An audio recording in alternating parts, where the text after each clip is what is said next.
Hello everyone, GeneralApple here with what appears to be the final video of Ghostpia Season 1. And man, I've been waiting for some answers, so I cannot wait to actually just start reading. And hopefully, we'll have some of our question answers. I know some of them won't, because there will be a Season 2. But yeah, I just really hope we'll, find at least one or two things about this ghost town. Because I truly want to understand the story here. And we got like glimpses of it, but not really the full thing. So I really hope we will get something to look forward to, because this game has not been this good so far. So yeah, let's start reading. I feel so downhearted, but more than that, I'm driven by a sense of duty. So I reach for the doorknob, only to realize the door's locked until I break it down, and I'm free to go inside. After a tragic defeat and my separation from Clara, I end up right back where I started at Aleksey's house. I slip out of the hallway and head into a familiar living room and enter the lab. Sorry, Anya, I got sniped, so I was thinking of getting a bulletproof vest this time. I feel so miserable. I know there's no way I can speak on the spot here, so I say lines I've thought up beforehand. Do you think Lo sells them at her store? If so, I'd like to borrow some money, so, it's not that I've gotten the words I was going to say next. It's because I notice a frowning you're typing up a storm, and beside her, Anya stands up as she notices me and shrugs her shoulder. I'm definitely curious as to what's going on here, but there's something I have to do first. Anya, I'm sorry, I failed. I tell her the details of how I was dealt a pathetic defeat by the Inquisition. It feels especially humiliating after I confidently ran my mouth. I think the only reason I didn't cry was because Yoru was right there. It's not your fault, Sayako. You couldn't have predicted all of that. Let's think up a plan together, the three of us. Anya looks towards Yoru, our third member. I join her, but Yoru doesn't look away from the monitor for even a moment. As she types away at Aleksey's keyboard, I can't help but find her focus ghastly. What are you doing? Chatting? Chatting with who? With Alex, Pride, and Joy. Oh, come on, if you keep saying things like that, I'll pull over your motherboard. Would you believe that Yoru edited Alex's unfinished personality data and perfected it? Personality data. That said, since her body's gone, she's just running in the computer. So it's like she has no body, but she has a soul? I guess you could say that. Yoru's talking with her soul, and apparently she... Sayako, this girl keeps begging to go see Aleksey. But why? I'm curious to see what sort of conversation they're having, so I peek at the display over Yoru's shoulder. Oof. It's quite different from what you usually expect from an email or a chat client. It's a black screen with a continuous string of green text that's not even broken down into paragraphs. It's so plain, it's vomit-inducing. I can't read this. It's not that I can't read any of it, I can barely make out what Yoru's typing, but the messages that are apparently hers look like a pattern of incomprehensible symbols. Don't sweat it, I can't read it either. She said, Alex must be allowed to continue working on me with my intelligence. It should be simple to persuade the church to prepare my physical body at once? Oh, prepare my physical. Even after it's been explained to me, it still just looks like patterns of symbols to me. There's definitely more to Yoru than meets the eye. She knows things that are unfathomable to us, and by us, I mean all ghost kind. She's kind of full of herself, huh? Maybe she gets it from Aleksey. Prepare a body, huh? Easier said than done. Anya groans. I ruminate once more on the fact that Aleksey created a consciousness, a whole personality, within the confines of a computer. It's kind of dizzying. There's an artificial consciousness that can think, feel, and desire just like me, casually sitting there as if it's no big deal. Things have always been like this, almost sinfully revolutionary things just casually existing in our presence. But if I were to simply unplug the computer and destroy it on a whim, her consciousness would surely break too. Her existence will end as suddenly as it began. How fragile. But there's something nostalgic, something precious about that fragility. I'm sure you're the only one who can understand what she wants. Say you're... Sorry, I don't think I can do it either. It looks like the personality data drivers are missing. Several internal parts must have disappeared when Alec was taken away too. I'm a dead end here. There's nothing I can do about what's disappeared. Is that so? I really do want to do something for her, Sayako, I swear. So there are things that even Yoru can do, huh? She's not omnipotent. There are some jars she just can't open, after all. Wait, no, I should stop judging every little thing Yoru does. It's so petty. If only we could enable her to do as she wants. I know better than anyone else just how fast that body of hers can move. If we could successfully install her into her body, she should be able to free Aleksey with brute force, but as long as she can't move, she's helpless. Personally, I was planning on preparing for a second charge as soon as possible, but I guess deciding what to do with her should take priority. I'm useless when it comes to solving these sort of problems. I suddenly feel so worn out, so I take a seat on a nearby box. Whoa! I jump up when I hear a beeping sound. Oh, it's the cleaning robot, the thing Aleksey and Anya worked together to create. I thought I had broken it, but Anya assures me it's okay. Just to make sure, we watch for a few seconds after red light turns green and then... Eureka! Yoru suddenly shouts. She then starts pounding away at the keyboard even harder. Anya and I rush to the monitor to see what she's typing. You should just go inside that vacuum cleaner. After a moment, that incomprehensible pattern of characters starts filling the screen again. Stop complaining. Yoru replies. The response comes a moment later. It's even longer this time. Having free will doesn't mean you will get everything you want for free, you know. Likewise, your reply gets longer too. She gets a longer response with a shorter wait. Arguing in chat feels so unproductive. True. True. Anya murmurs. Whatever. I'm gonna do it whether you like it or not. After typing in that message, Yoru takes her eyes off the monitor and turns to us. The monitor behind her fills with a response. Then another, and yet another before Yoru finally speaks up as if to drown out the text. Wait, are you seriously gonna stuff that shitty personality of hers into this vacuum cleaner? I'm fed up with her, so I think I will. It's got way fewer parts than a humanoid robot, and it will take out the hassle of a bipedal walking, so that's 2 bugs with 1 stone. I mean, sure, but that still take a hell of a long time. Well, don't worry about that. I'm sure you can get it done before it's time to eat, which is why I want to ditch this slow keyboard and use a more direct input device. Really, I'm sure there's something around here somewhere in this house. As Anya leaves the room to look for a direct input device or whatever, I call out to her. I'm completely useless here right now, so I need to do what it is I can do. Anya, I'll go to Aleksey and... Anya turns around. The indescribable look on her face has me confused. What's with the awkward expression? It must be because I failed to meet her expectation after all. I'm sorry, I'm sure you've suffered a lot because of me. I'm so sorry, I shouldn't get ahead of myself like that. It's so tacky of me. No, I'm the one who should apologize. I failed to save Aleksey. I need to try again. No, you don't have to go. Not now, at least. I tried to put in a but, only for Anya to keep going with full control over the conversation. You must be tired from all the action, right? You should rest. You look exhausted. Besides, I agree with your thinking. We'll see how that pans out soon enough. We'll see? Yeah, so let's just watch Yoru and make sure she doesn't slack off. I'm a little concerned about how Anya said we'll see, but I decide not to go against her. I decide to sit down in a nearby chair and blankly watch as Yoru types on the keyboard. I should be feeling tense right now, but for some reason, I let out a yawn. I'm almost yawning. Jesus. There's not really much I can do to help here, is there? I don't think there is, at least. Sure? Okay, done.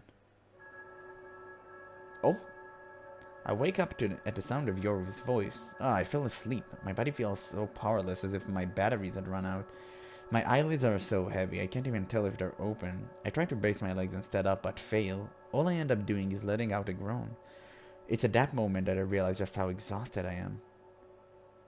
Yoru speaks up when she hears the noise. Anya calls out to me and reaches out her hand. Thank you, I'm okay. What? I can't even speak clearly. How embarrassing. I noticed someone standing behind Anya looking down at me. Is that Pacifica? I strained my barely openable eyes. No, it doesn't look like Pacifica. She doesn't have black hair. And this person, Dolt, it's someone I know.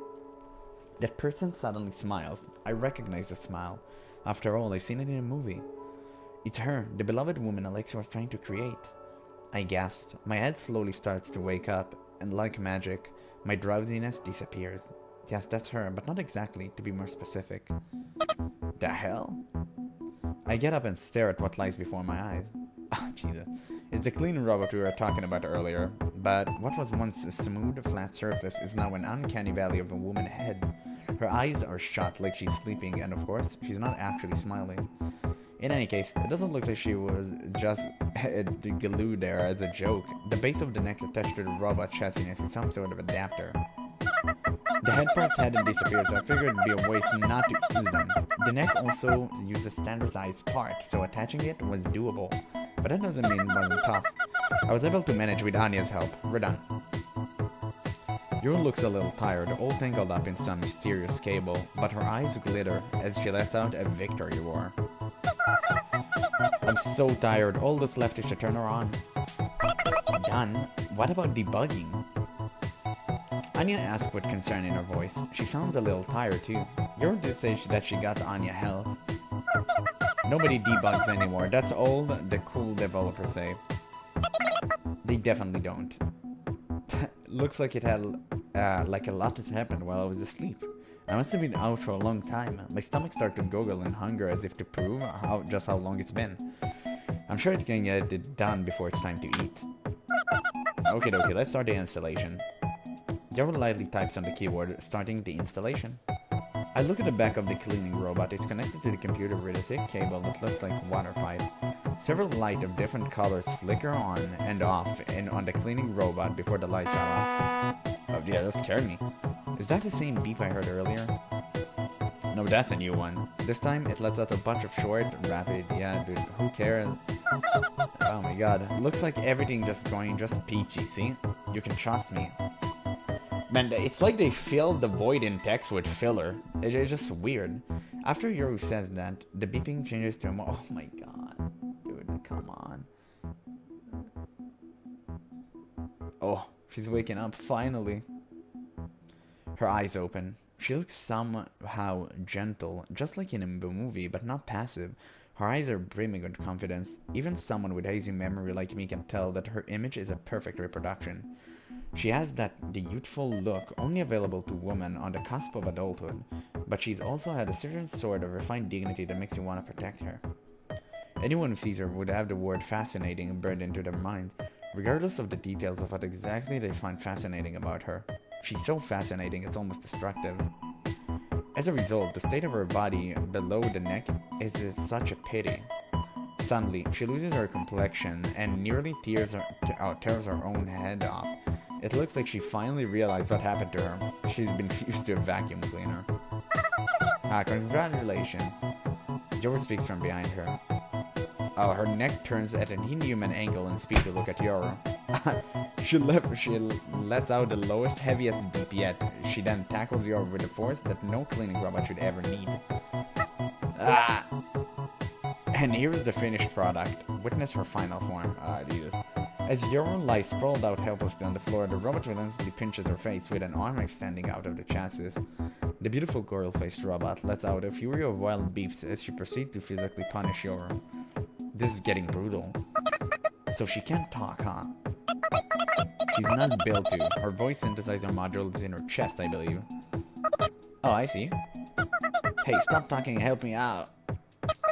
Well, you're just reaping what you sowed. I mean, I get how she feels, but let's leave it at that for now. I nervously approach her. I've never dealt with a murderous woman-headed vacuum cleaner before, and touch her body.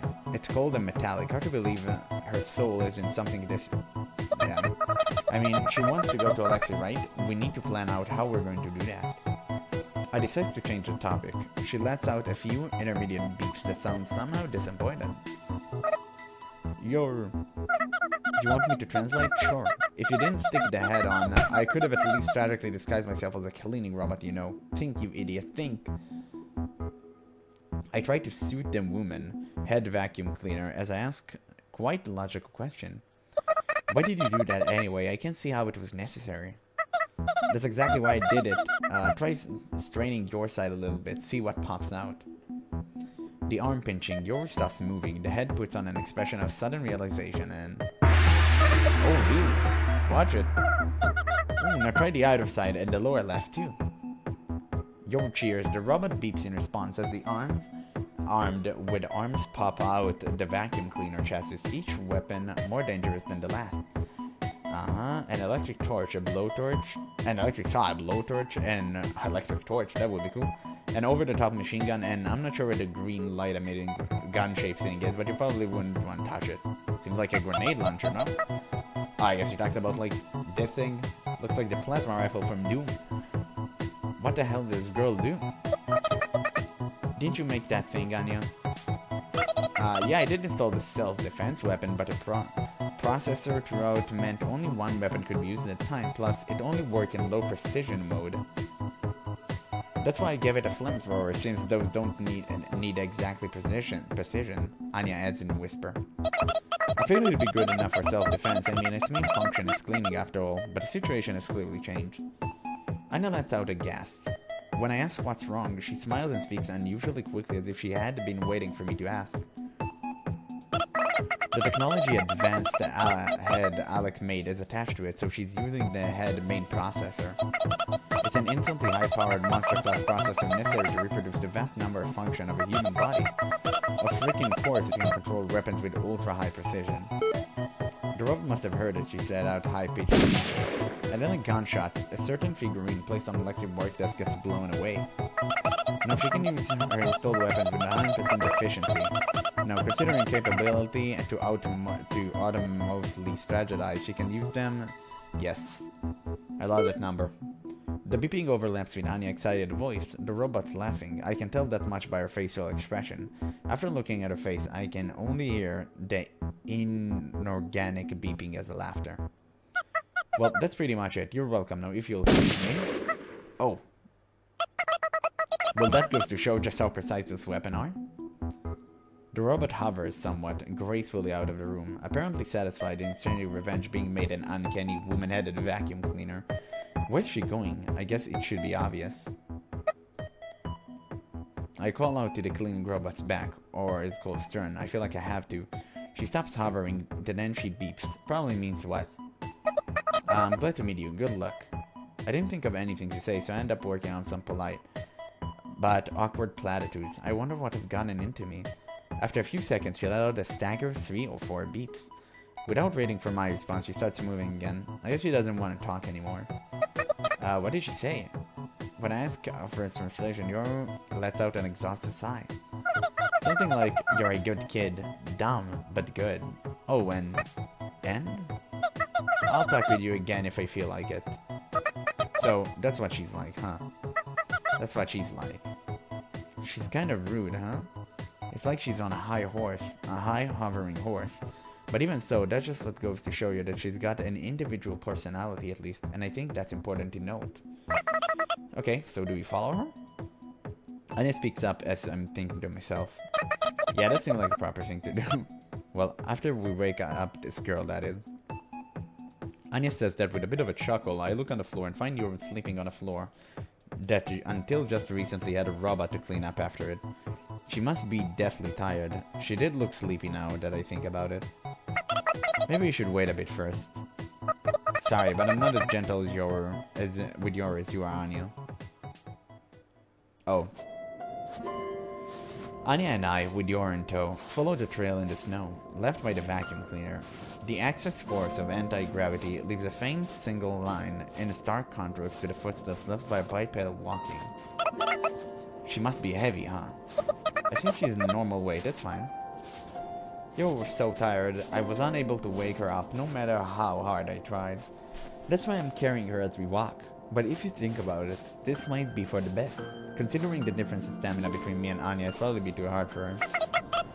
Anyway, it really feels like that vacuum cleaner has gotten ahead in life, huh? Ahead in life? I know it isn't exactly the right phrase. Yeah? Oh, don't think. Ha, but it's so amazing. I may have mentioned this before, but Alec and I made that thing. I think I remember hearing that.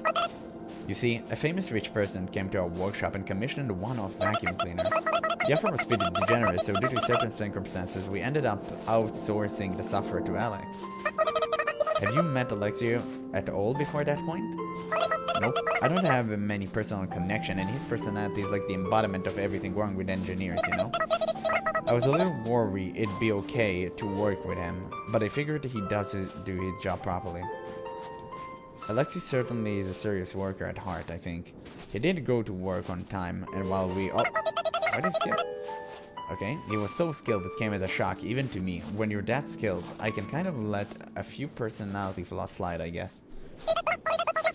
He eventually opened up to me, so I teased him a bit about how overly serious he was at first.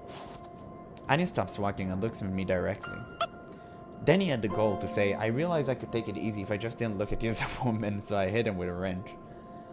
She gestures the motion of hitting something with a blunt object before letting out a cackle. He definitely is that sort of guy, huh? Yeah, so we finished the cleaning robot, but just as you expected, the customer demanded a retake as soon as they saw it. They want more luxurious functionality, or a more chic design. Chic design? What the hell? A bunch of worthless complaining, basically.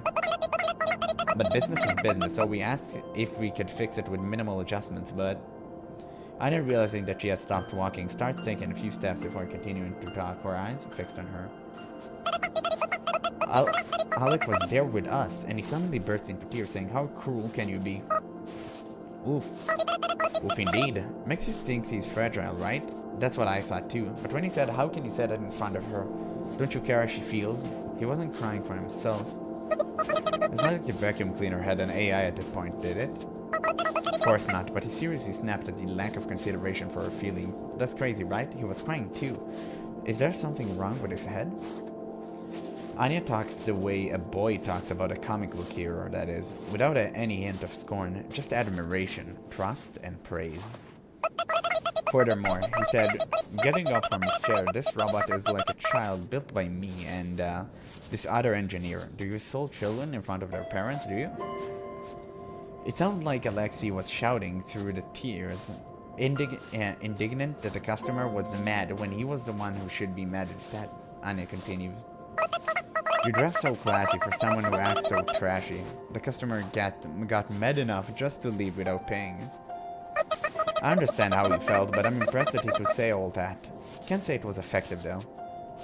Honestly, if it were me, I might have thrown hands. Aleksey must have worked so hard, he probably devotes his whole body and soul for paid commissions. It's all just my imagination, of course, but based on everything I know about Aleksey, I think I've got an idea of how he felt. I guess this must be what Anya likes about him. Several days after that, he said, I'll take good care of her, and bought it with his own money. We started talking once we see each other again for aftermarket service. So he's got some good sides to him after all, huh? He sure does. He got way more bad sides though. That said, this isn't time to talk about this. Please save our child if you can. Of course. Oh, yeah. Explosion. Oh snap, that girl used three weapons at the same time, didn't she? We arrived at the explosion epicenter to find a small crater. A little bit of the foundation remains of what appears to be an annex close to the church. I bet a lot of things have happened here, more than I could possibly imagine. Is she not supposed to use more than 3? Well, while the generator might be under control, the limiter becomes ineffective under heavy load. I mean, look, she's using the same energy source as the car we all rode at one time. After all, it's speaky but powerful, you know. And you don't even need to charge it. So when the car we were riding on exploded, it must have left a crater like this too, huh? Anya gasped. I followed behind her while carrying Kiyoru, who's still asleep. I follow Anya's gaze and find what caught her attention. Oh, Alex, your leg, your ass. Oh, whoa, Anya? Aleksey lost most of his entire lower body. He probably doesn't have long, but he's so excited when he sees us. It seems like he doesn't even care about death. She came here, I met her. She tried to save me, but then she overheated. Alex, don't talk, you lose blood. His eyes sparkling, Aleksey continues, ignoring even Anya's plea for him to stop.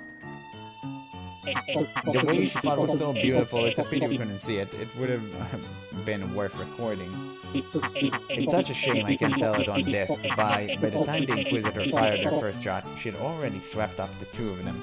It was amazing. Battle heroes are so cool. I can't help but wonder, she was his creation, right? Isn't he going to say anything about how she's suddenly been installed on a vacuum cleaner? I can't speak for him, but I can imagine him not caring in the slightest if her body is organic or not. The truth of the matter is that his creation came to save him, without any regard for herself in Aleksey's eyes. What matters isn't if your body is human-shaped or vacuum cleaner-shaped, but rather what you do with that body. Maybe, after all, Aleksey's area of expertise is software, what's inside, rather than hardware, what's outside.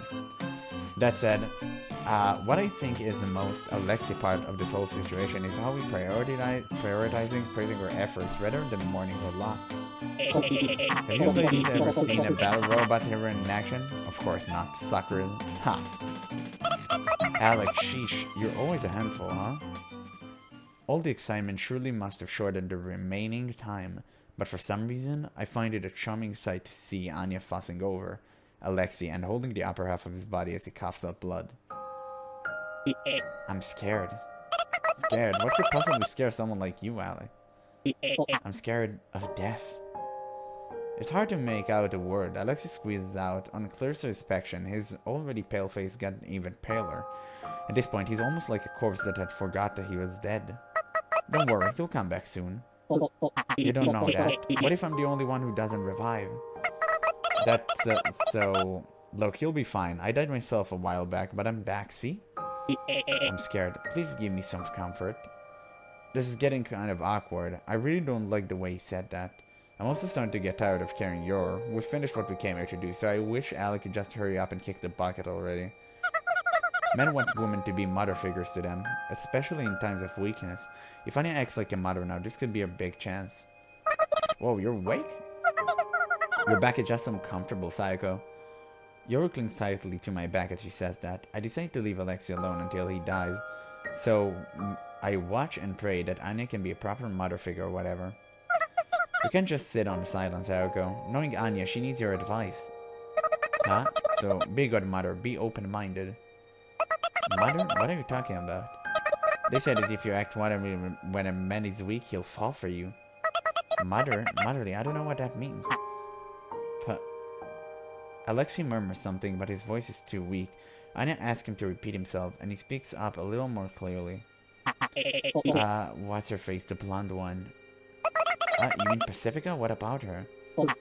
You can pull it off, Anya, but I think Pacifica could give me some comfort. She seems like a mother, usually strict, but will gently tuck you into bed when you catch a cold, so Without even waiting for him to finish, Anya hurls Aleksey half-body into the crater.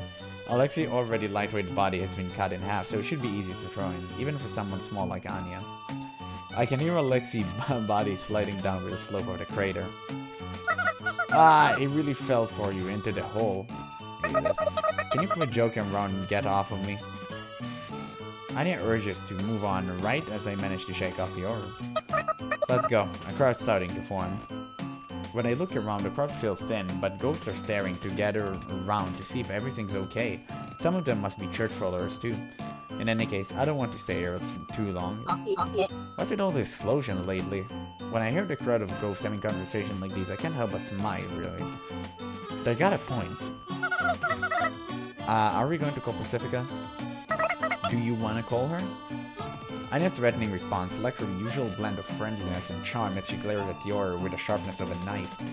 The shot causes Yor to take a step back and mumble, which is quite a precious sight for me to see. Wait, no, I shouldn't just watch. Sorry, Anya, I'll be sure to kill Yor for you later. She'll get her just desserts. I'm so sorry about that. I consider prostrating myself before Anya's facial expression suddenly slackens. Oh, I was just joking, don't worry about it. I just feel like I just been traffic accident. You two feel the same way, don't you? Yor says, oh, okay, and started giggling again, so I slapped her ass before we followed after Anya was already starting to walk off. So random. Pacifica not the motherly type. Men like him just want to delude himself into having the worrying impression of her. He doesn't have a discerning eye, huh? There's a reason why he's not popular. Thus closes the curtain on our mission to get technical help for crossing the snow desert. Whether it ended in success or failure, we can't tell. It's not our call to make after all. The decision lies with... who? Okay, that's it. Oh, okay. Now we're about to get another, I guess, memory, or however, you know, these things called.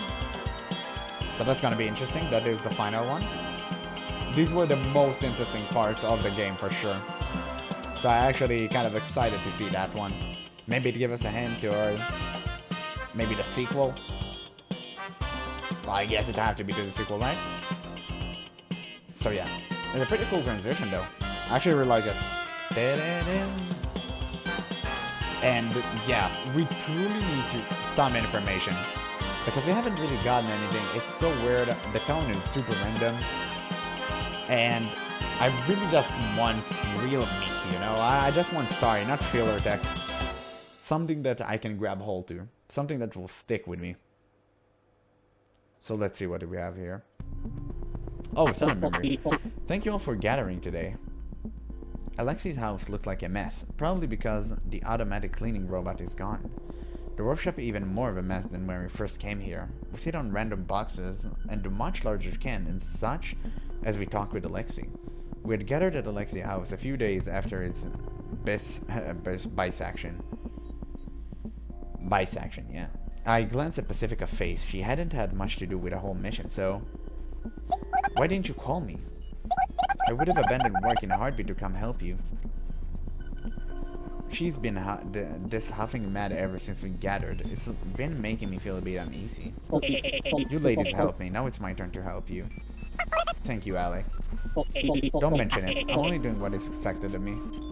I steal another glance at Pacifica's face.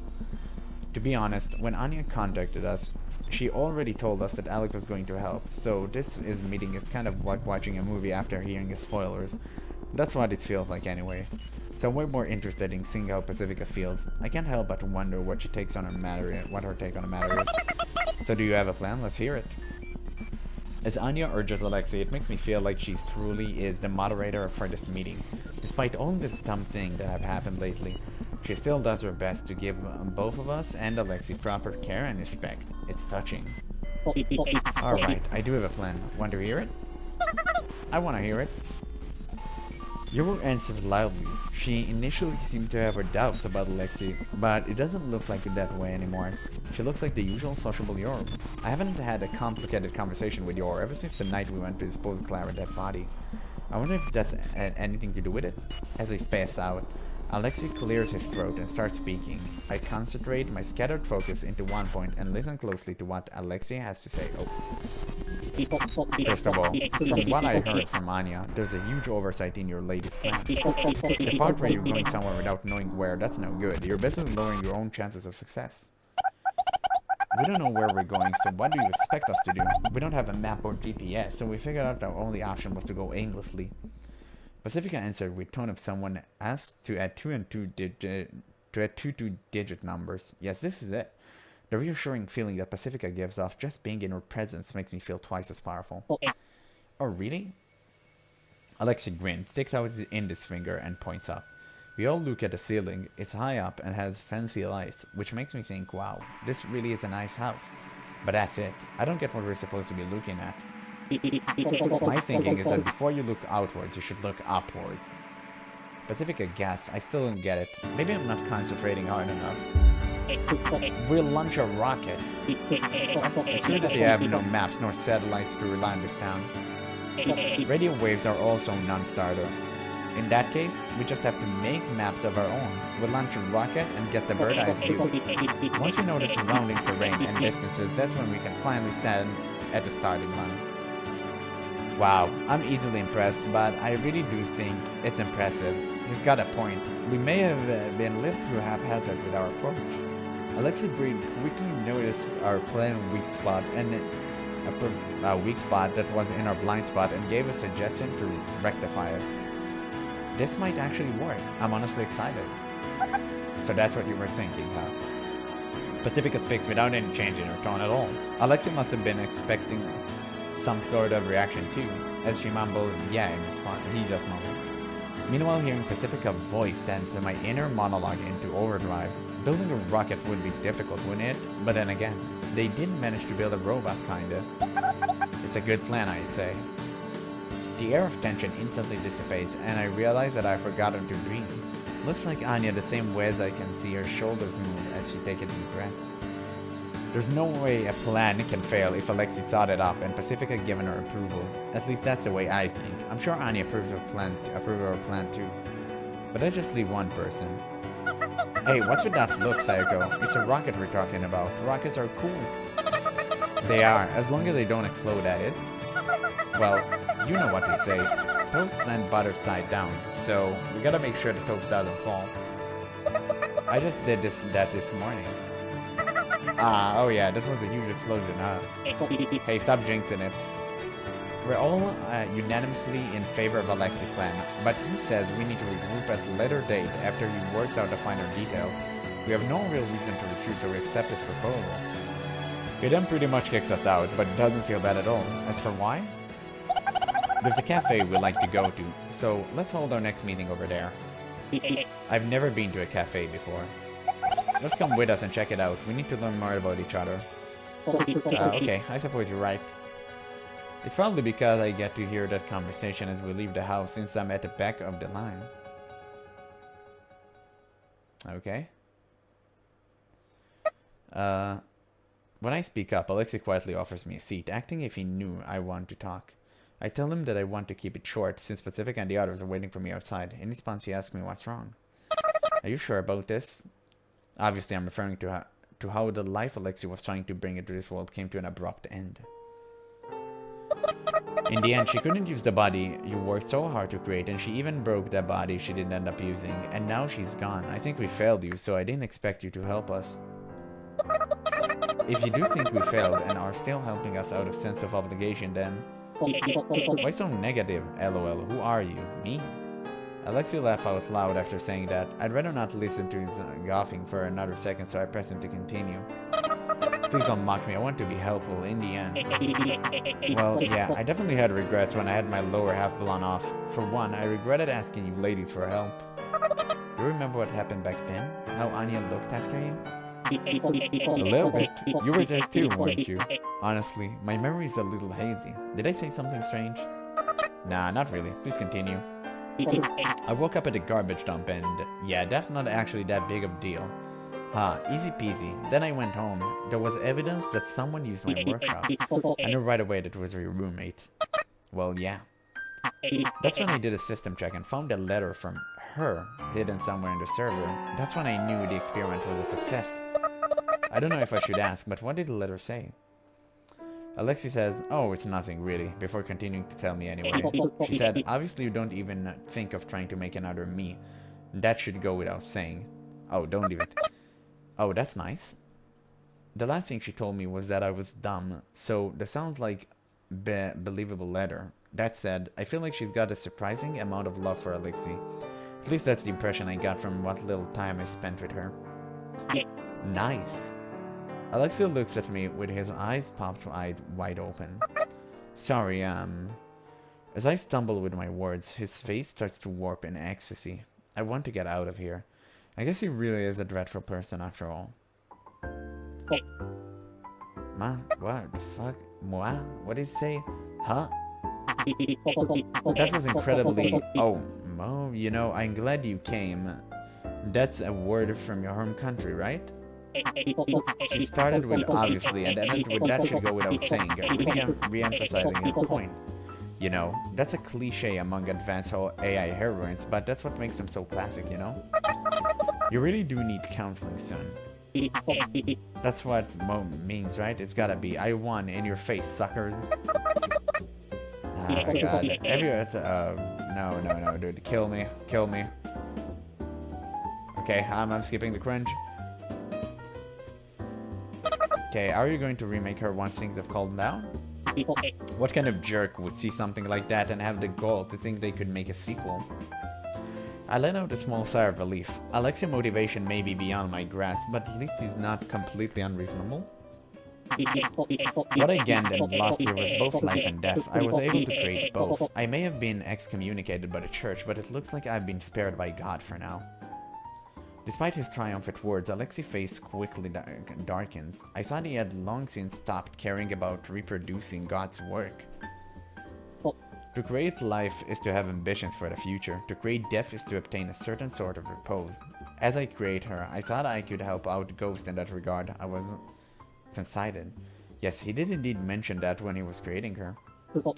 But now that I've lost her, I realize that death is sad. I can't ever see her again. I can't even reclaim her. I can't even thank her for all she's done. It makes me want to... But I'm not in enough pain to actually die. We're not designed poorly enough that we just die because of that. Then again, we don't die for any reason. I think about her before. Ah, dude, I don't care. Yeah, that is so boring. What the hell is this text? But... Dude, he just talks like for 10 minutes straight about her. Like, I realized that. I realized that for ages. Despite getting beaten to death literally and emotionally, I'm glad I got to meet her. I feel something like this has happened before. Really? Oh my. I'm just guessing here. As a woman just like her, I'm pretty sure I did something similar back then too. Just like she was special to you, I feel like you were special to her. I'm sure she was glad that she got to meet you. Or maybe I want, but I couldn't. Honestly, I want to talk with her again, but she felt like it. When she felt like it, that is. I don't think there's any need for me to say that though, so I'll leave it at a mental note. I should get going already. I head back to my friends with the sound of Aleksey's sobs at my back once I get to the entrance. Psycho, you really are such a good girl. Huh? Pacifica embraces me with tears welling in her eyes. What she said was so touching, Psycho, so tear-jerking. What's your secret to delivering such iconic lines? Do you take notes or something? Anna gives me a round of applause. Alex said it was romance, but what men perceive as romance isn't necessarily romance, you know. You already said that. Huh? This conversation getting out of hand, so I slip out of Pacifica's arms, kick out and open the front door and rush outside. Okay, let's go home already. The usual gang. Take off with a gang. That's the achievement. Everyone turns around and starts running their mouth as they run after me. I'm not comfortable leading the group, so I'll let Pacifica take the lead. I stop in my tracks, close my eyes, and take a deep breath. The pitch black world spreading out behind my eyelids reminds me of the specter of death looming around Aleksey's house. I feel that what Aleksey experienced was only one side of death. In death, there's those who are dearly departed, and those who departed hold dear. Aleksey is the latter. In fact, as long as he's a ghost, he can never truly become the former.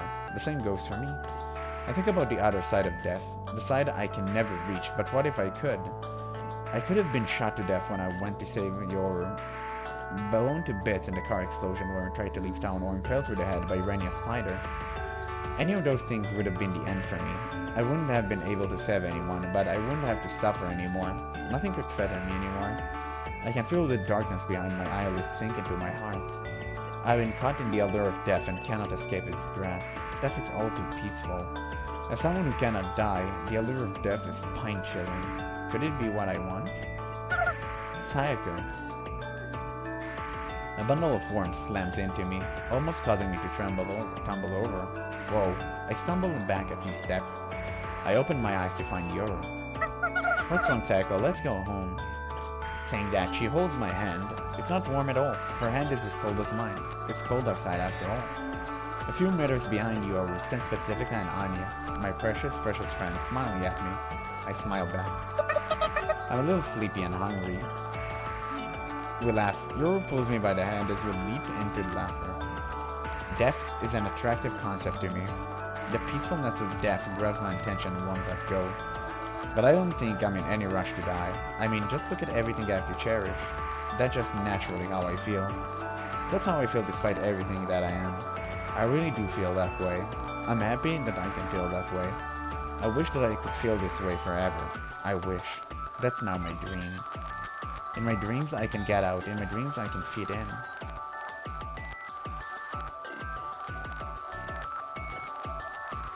Wow, what?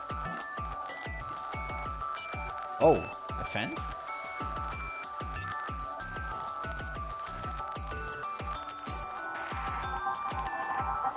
Oh god. Okay. So we got a glimpse toward what I assume is the end here.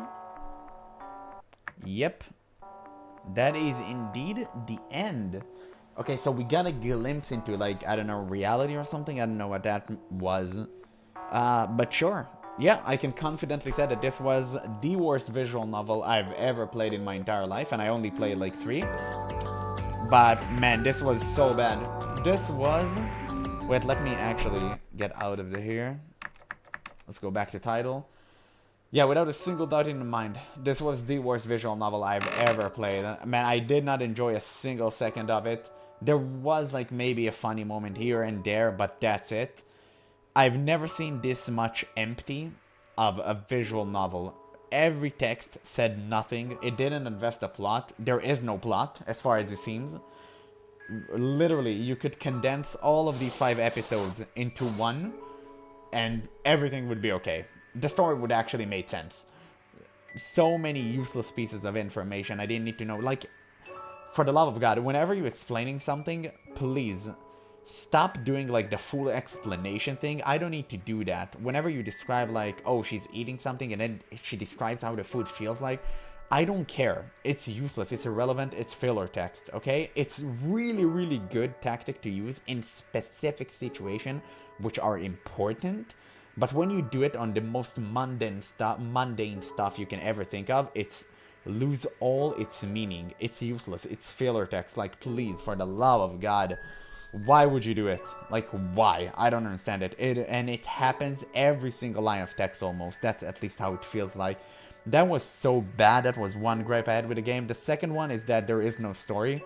It's like a slice of life that's not remotely touching, and the story doesn't make any sense.